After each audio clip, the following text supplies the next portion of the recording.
Hey friends, I'm Daniel Nesbitt, and welcome back to designing your first font in Glyphs Mini.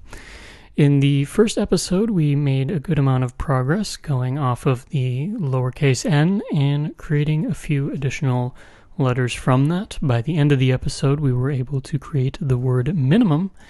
And in this episode, I want to jump away from the square-shaped letters and start focusing a little bit more on the round letters. Before the episode goes on any further, I just wanted to drop in a quick note from post-production, noting that I did not realize until this moment when I'm editing this episode that I inadvertently used Glyphs, the full version of Glyphs, instead of Glyphs Mini, which the series is supposed to be centered around. So I just wanted to acknowledge that my interface may look a little bit different for this episode, and just to point that out, but to calm any fears about everything that I'm about to show you, please note that everything that I'm using is absolutely available in Glyphs Mini. There are a few things, and notably the color of the different parts and pieces in these characters will have a fill color. That's usually the biggest question I get, and unfortunately that is not a feature available in Glyphs Mini. But otherwise everything else is pretty much an exact one-to-one from Glyphs to Glyphs Mini. So just wanted to point that out and kind of apologize ahead of time before you get halfway through the episode and wonder why my screen may look a little bit different from yours. So, as you may have recalled from the first episode, I talked a bit about control characters, again, those being the cap O, cap H, lowercase n, and lowercase o. So what we're going to do is we're going to jump over to that lowercase o, and this will be the basis of this episode. So, one of the things that I like to keep in mind when I'm designing characters is you're not just designing the space that the ink takes up, you're also designing the space around the character as well, the negative space.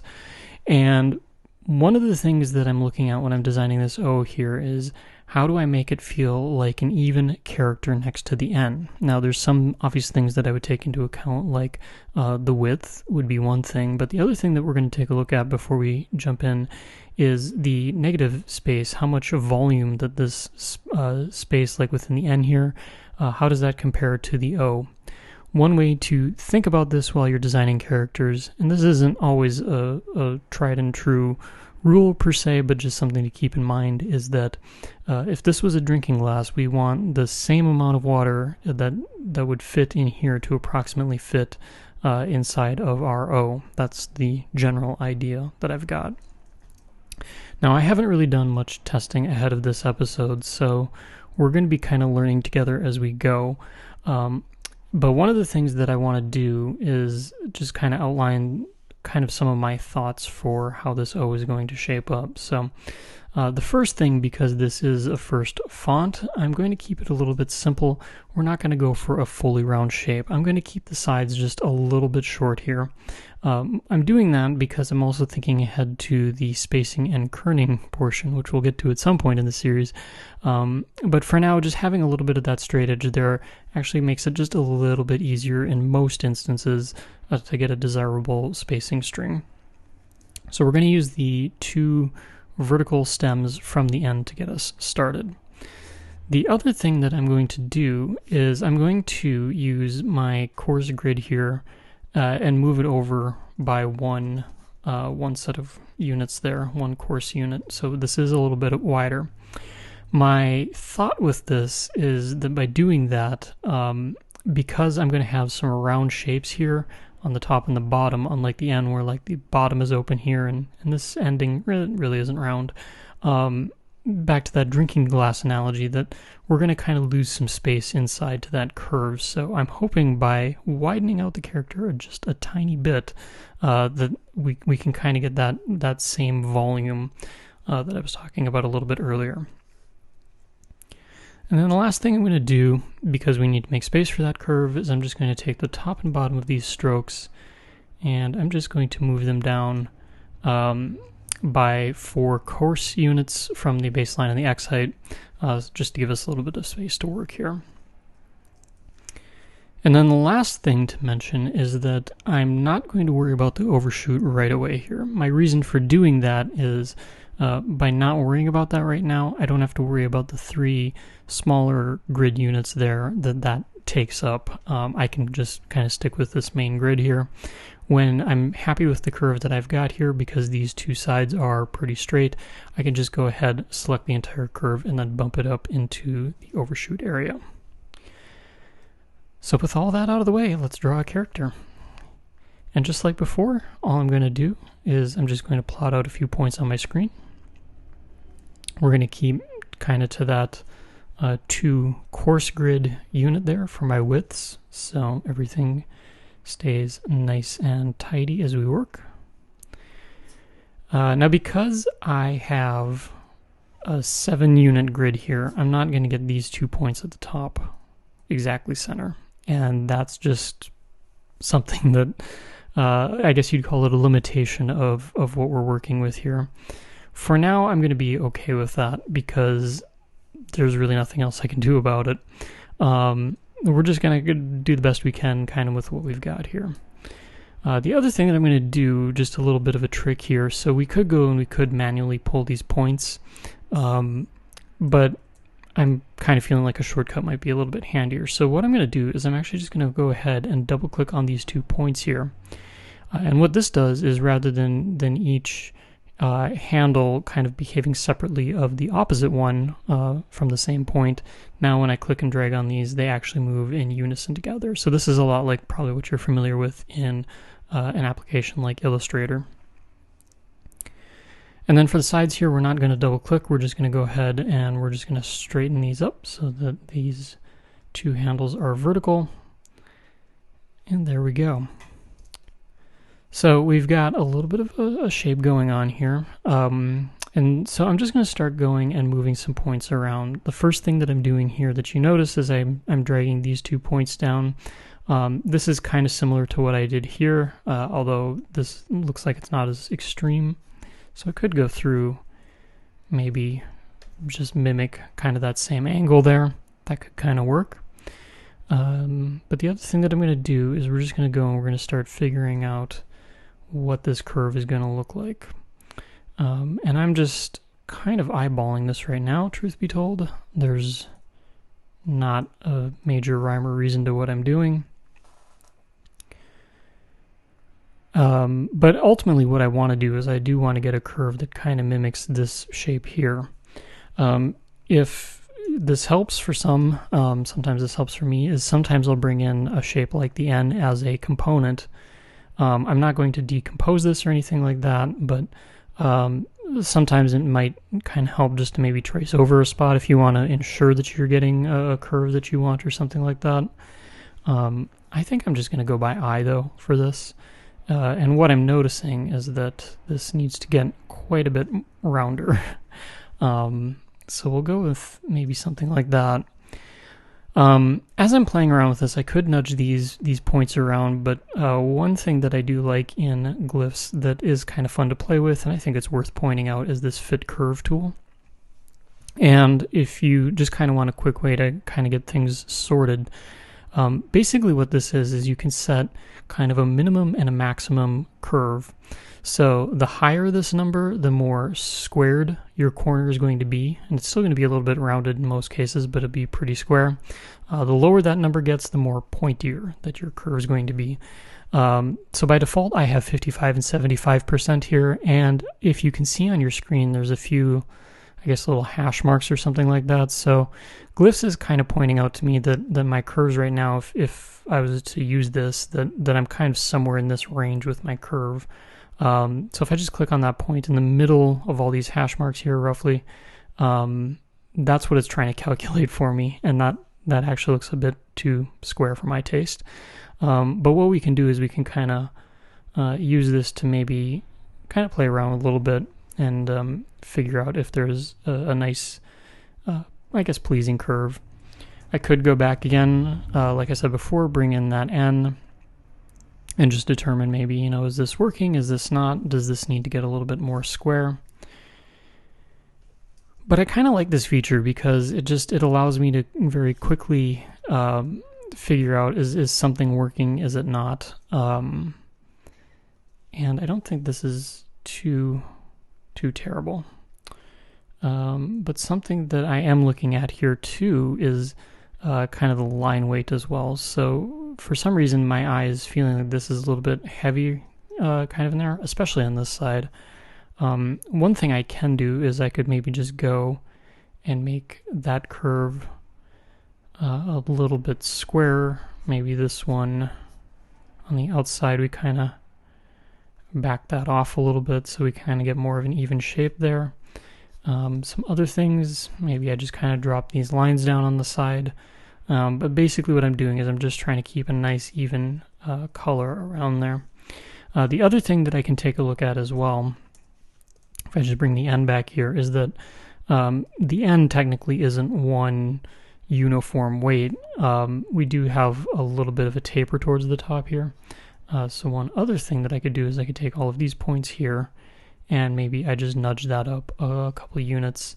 So that way we kind of have more of a thinning space here. So I think that kind of helps a little bit. The thing with this is we're designing a very low contrast letter here. So I'm not going to get a ton of contrast like you might see with like a Bedoni or a Dito typeface, where you get a lot of like those really thick lines followed by like the really thin lines.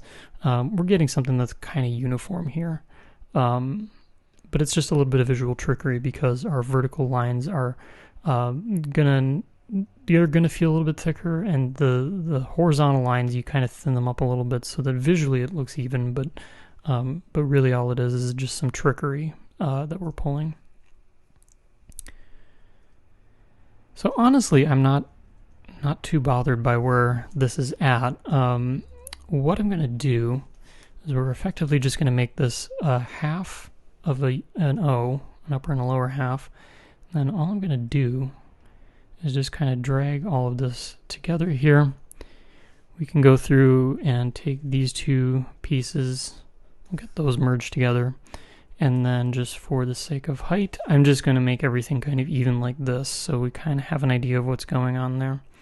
And again, we do have that straight line there. It does kind of create a dent. And when I look at this actually visually, even though we know this is perfectly straight, it almost looks like it kind of arcs in a little bit. And so this is where you can kind of get into some of that fanciness with your shapes. Maybe this isn't, maybe we need to consider making that more of a curve or something like that. So we can kind of bump it out a little bit. And basically what I'm doing is I'm trying to make my eye think that this is straight when in fact it may not actually be straight. And what I might also do, some of this is just going to be trial and error, but effectively what I'm doing is I'm just kind of leaving these points in place here, or these handles I should say. I'm holding down the Option key and moving all of this over so these points are actually kind of one unit off from each other to kind of suggest that curve. I may even bring them in a little bit more as well, just to get a little bit of a round shape. When I back up, it's still going to look rather flat. It's not going to have a perfect geometric flat side to it. But visually, we kind of get that trickery there. Because I did this on one side, I could go and I could try and do this on the other side, but I'm not really one to do more work than I have to. So what I'm going to do is we're just going to go ahead and delete this whole side here. Something like that. And then we're just going to copy, paste. We're going to flip this and get all of our points to match up there. And I think that's okay. Looks like that point just needed to get nudged out a little bit. But I think we're fairly well in business here. Yeah, I think that's pretty reasonable. So just for the sake of kind of keeping things moving along here, I am going to go ahead, we're going to grab all of these. Like I said before, we want to get everything in kind of the overshoot here. And then as far as the side bearings go, I used 70 on the N. For starters, we're just going to go ahead and use maybe the same for the O. Now you'll notice as I type these, it isn't exactly getting things perfectly here. And why that is my curves aren't exactly perfectly lining up to my grid here. So Glyphs does get a little bit weird about that. The other thing I'm seeing too is I've kind of moved things around a little bit, is that with my grid snapping it is kind of affecting how my curves are looking here too. So we'll just kind of chase that down a little bit as well. That is the tough part with this, is making sure that everything works the way we want, because sometimes these curves just don't want to behave. So I think what we'll do here is we'll just kind of see where Glyphs kind of agrees with me on things. And I think that looks pretty reasonable. So what I'll do is I'm just going to go ahead and kind of create a simple spacing string here. And instantly with the O that I can already see that this needs to go a little bit tighter versus the N. So what we'll do is maybe something like that, so that these are a little bit tighter together. If I don't think I bumped anything there. But we'll just maybe kind of eyeball this in place a little bit. Could write a little bit of a string here so we can kind of see how does this space look compared to this, compared to this, compared to this.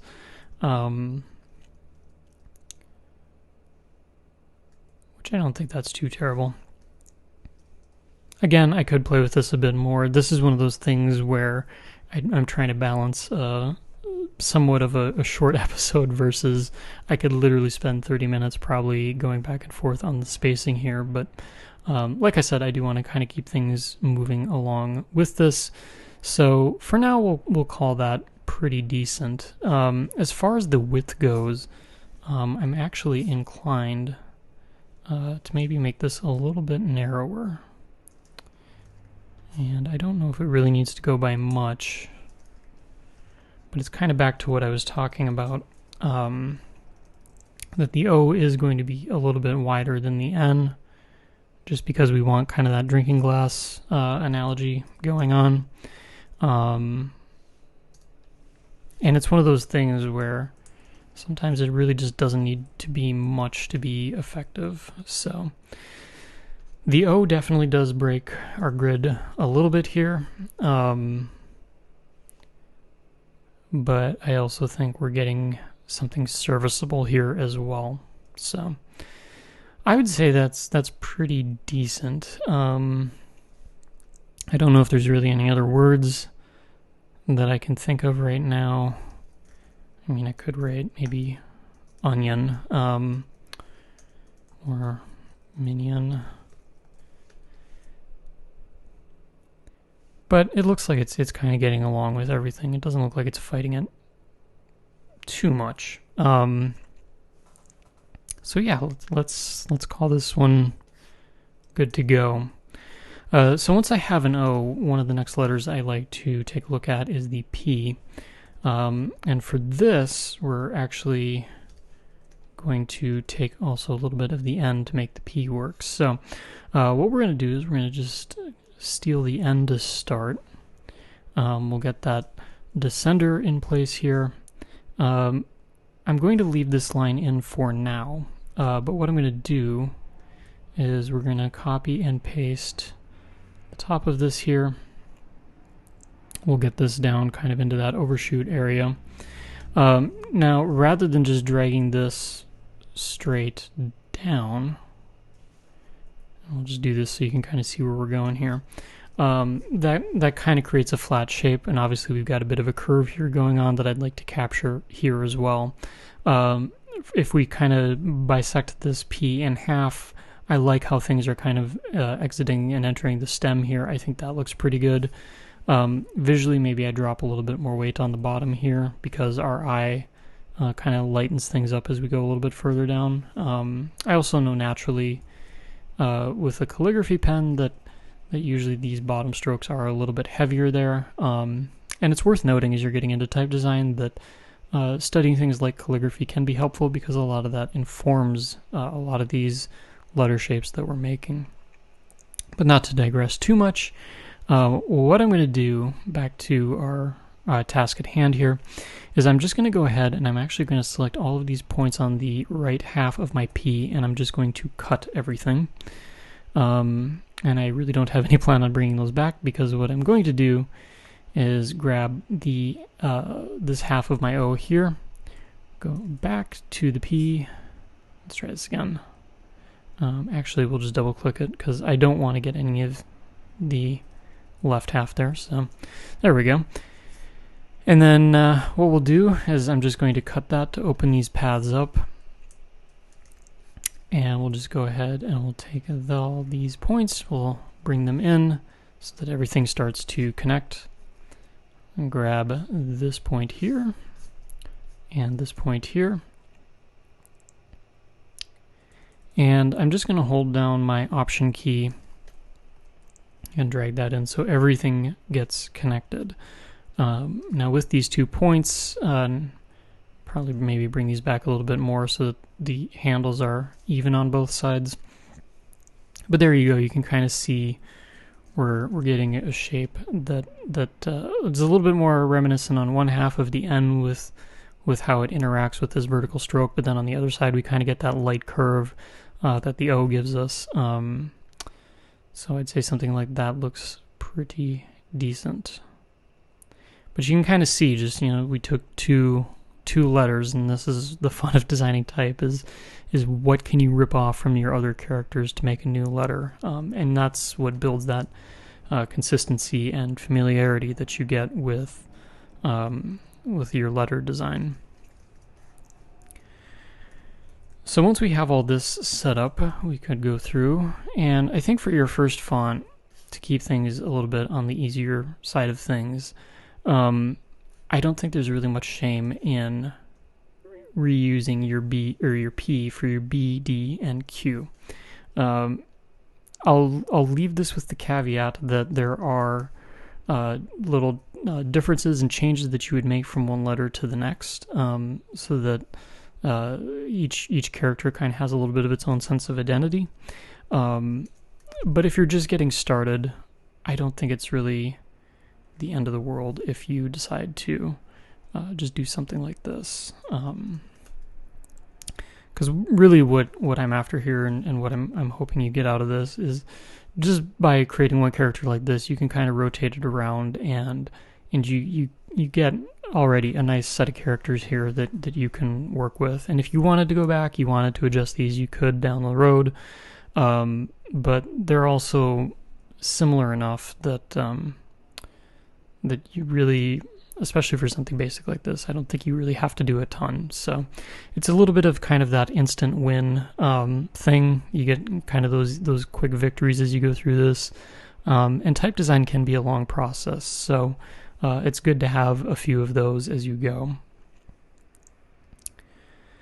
So there we are. We got the O taken care of, and with that we were actually able to get 4 additional letters out of the way.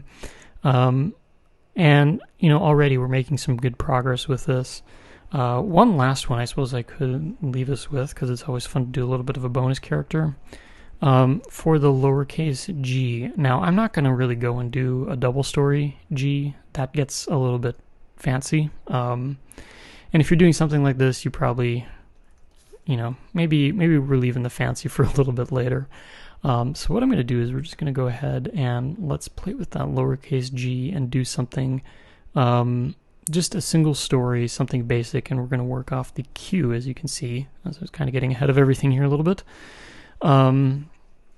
And what we're going to do, so something to know about the G is that we don't really deal with the overshoot down at the bottom here. Instead, what I'm going to do is we're just going to make this top bowl a little bit smaller. Maybe something like that.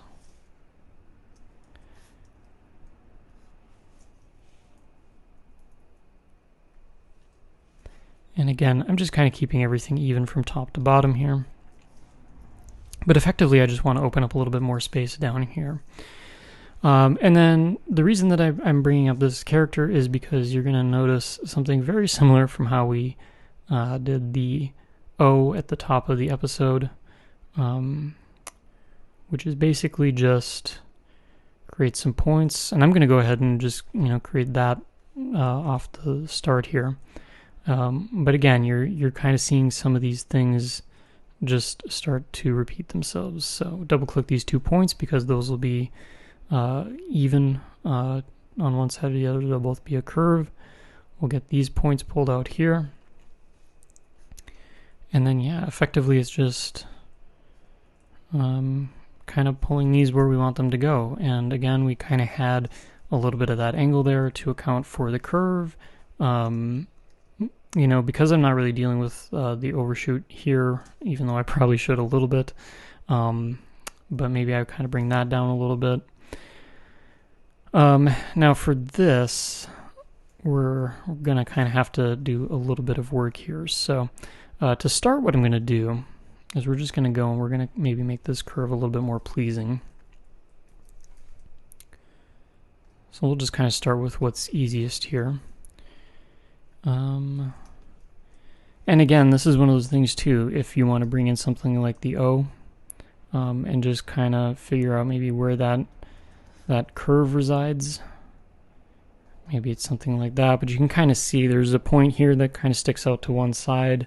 Maybe I want this to kind of follow this curve down here a little bit more, so we could certainly do that. Kind of bring this up as well, just so we can kind of see everything, but a little bit of trial and error here. So we'll kind of maybe convince this line here to kind of follow that one a little bit more. For this one over here, looks like that just needs to get a bit of a tighter curve. But we're just kind of figuring out where does all this live, how does it look, that kind of thing.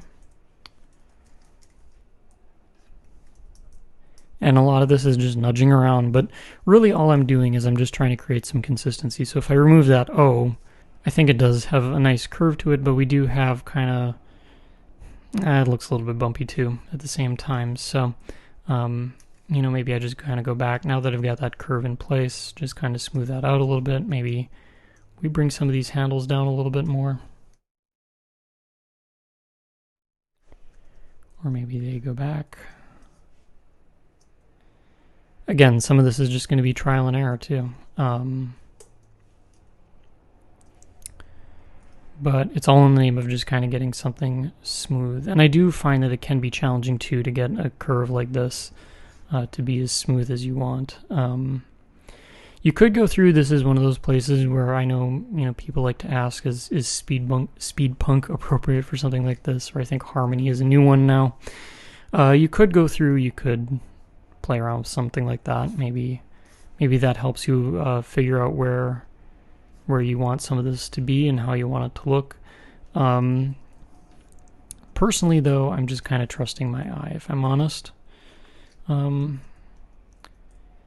Because I find things like speed punk sometimes they kind of zap a little bit of the soul out of this. And if you ever study type, which I just recommend in general if you're taking an interest in something like this, you'll notice that imperfections like that are all over the place. And I think it's kind of like a vinyl record that you could go through. We have the technology to kind of clean all that up and make these perfect specimens, but I don't know that there's a benefit to that all the time.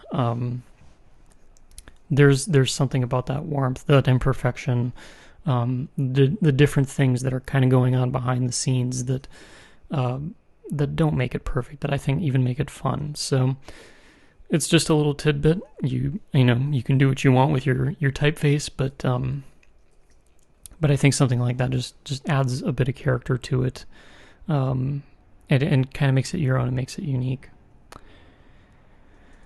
So as I'm talking through all this, just going through, again, I'm just making sure that this is kind of a nice even curve, and kind of what I'm landing on here is some sort of ending that just kind of mimics, if this this was created with a pen of some sort, that it kind of comes down here. Maybe it I'll get my rotation in the right point, but maybe at some point the pen kind of curves around here and kind of ends on some sort of an angle like that. That's kind of what I'm envisioning in my head.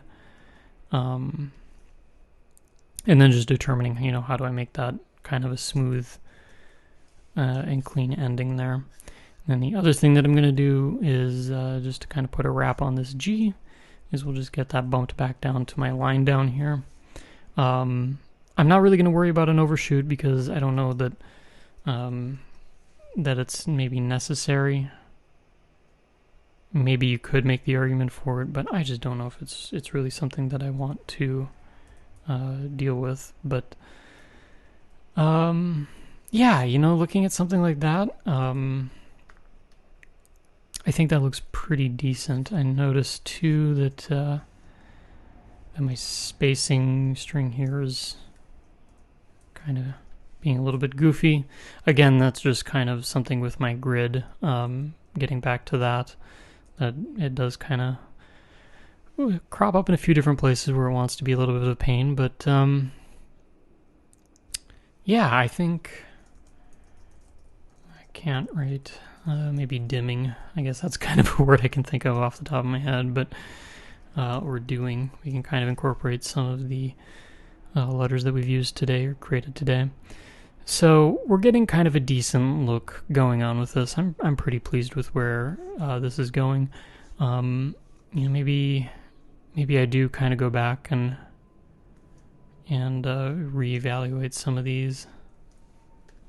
Maybe that didn't need to go down as much. But that's kind of where the fun is that we can kind of go and start playing with some of this and figuring out how do things look? Are they jiving together? How's the spacing look between all of these things? So there's definitely a lot of testing that can be done here, but for the sake of getting things going and getting some of your first letters, I think that's probably a pretty solid start. So the great news is because we have the lowercase n and the O control characters, in the next episode we can kind of go through and get rid of or I shouldn't say get rid of, but we can go through and get some of these other letters taken care of that would rely on a lot of the pieces that we just made. You could argue that there is an additional control character with the V for the angled letters. It's usually kind of the less popular of the O-No, and the V would be for the upper and lowercase. I probably will address the angled characters separately from the rest of the alphabet, but with that, I mean, you can get a lot taken care of in a short amount of time. So hopefully you are finding this series helpful. If you are, make sure to hit that like button. If you haven't already, also make sure you go ahead and subscribe.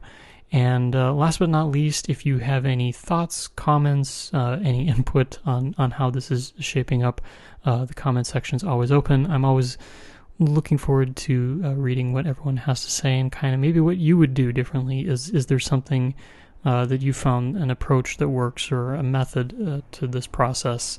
It's always good to kind of get some of that out there and maybe share it with others, and maybe we all learned something new.